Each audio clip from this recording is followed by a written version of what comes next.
South India shopping mall, the wedding మంత్ర, సరికొత్త wedding collection, south India shopping mall. దొరికితే దొంగ, దొరకపోతే దొర.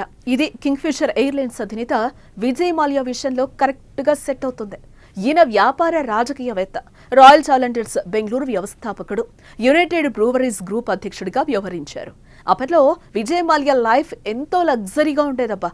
ప్రపంచంలోని అందగత్తలతో ఫోటోషూట్స్ చేస్తూ స్వర్గలోక సుఖాలు అనుభవించాడు. కట్ చేస్తే ఇప్పుడు ఓ దొంగల ఉరుకులు పరుగులు పెడుతున్నాడు. అంత అందమైన జీవితాన్ని గడిపిన మాల్యా ఎందుకు భారత్ వదిలి పారిపోయాడు? బ్యాంకులకు ఎంత అప్పున్నాడు?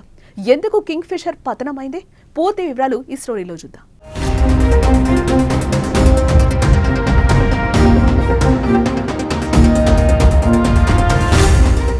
బ్యాంకుల్లో కోట్ల అప్పు తీసుకుని వాటిని తీర్చకుండా ఎగ్గొట్టి విదేశాలకు పారిపోయిన వారి లిస్టు తీస్తే విజయ్ మాల్యా ముందుంటాడు. ఎందుకంటే మాల్యా వందలు కాదు, వేలల్లో అప్పులు తీసుకుని ముఖం చాటేసినట్లు ఆరోపణలున్నాయి. 2005లో ప్రారంభమైన కింగ్ఫిషర్ ఎయిర్లైన్స్తో విజయ్ మాల్యా వ్యాపార రంగంలో కింగ్లా వెలికిపోయాడు. వ్యాపారంతో పాటు రాజకీయాల్లో తన ముద్ర వేశాడు. ఎప్పుడూ అందమైన అమ్మాయిలను వెంట వేసుకుని లగ్జరీ జీవితాన్ని గడిపాడు విజయ్ మాల్యా. ఒక రకంగా చెప్పాలంటే ఆ ఇంద్రుడు స్వర్గలోకంలో స్వర్గ సుఖాలు అనుభవిస్తే భూలోకంలో విజయ్ మాల్యా ఇంద్రభోగాలు అనుభవించాడని అంటారు.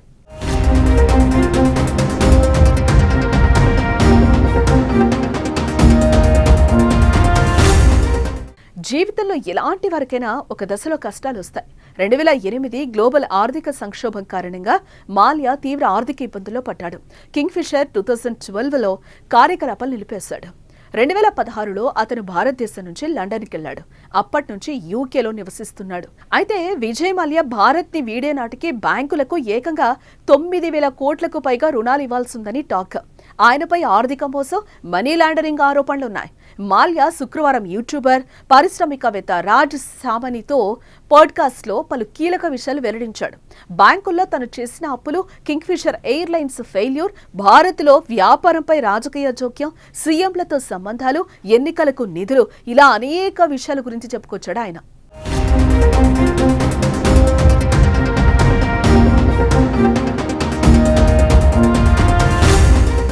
భారత్లో వ్యాపారం చేయడం అంతా సులువైన పని కాదు. ఇక్కడ వ్యాపారం బ్యూరోక్రాటిక్, రాజకీయ జోక్యాలతో ప్రభావితమై ఉంటాయి. ఏదైనా పెద్ద వ్యాపారం చేయాలంటే బ్యూరోక్రాటిక్, రాజకీయ అడ్డంకులు చాలా ఉంటాయన్నారు. వాళ్ల కనుసెళ్లలో వ్యాపారాలు చేయాల్సి ఉంటుంది. 2008 వరకు కింగ్ఫిషర్ సంస్థ సజావుగా నడిచినా ప్రపంచవ్యాప్తంగా ఆర్థిక సంక్షోభం ఏర్పడింది. ఆర్థిక మాంద్యం కారణంగానే తన సంస్థ దెబ్బతిందని వాపోతున్నాడు.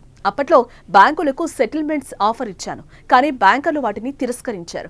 15 సార్లు జ్ఞాపకం చేశాను, తన అకౌంట్ స్టేట్మెంట్లు ఇవ్వలేదని అన్నారు. ప్రస్తుతం నేను పరారీలోనే ఉన్నాను.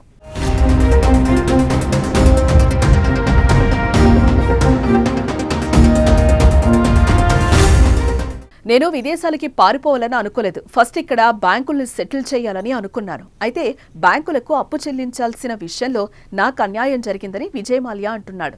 వాస్తవానికి బ్యాంకుల నుంచి 6,200 కోట్ల రుణం తీసుకున్నప్పటికీ బ్యాంకులు 14,000 కోట్లకు పైగా వసూలు చేశాయి. అప్పట్లో కేంద్ర ఆర్థిక మంత్రిత్వ శాఖ రాతపూర్వకంగా ఈ విషయాన్ని ధృవీకరించింది.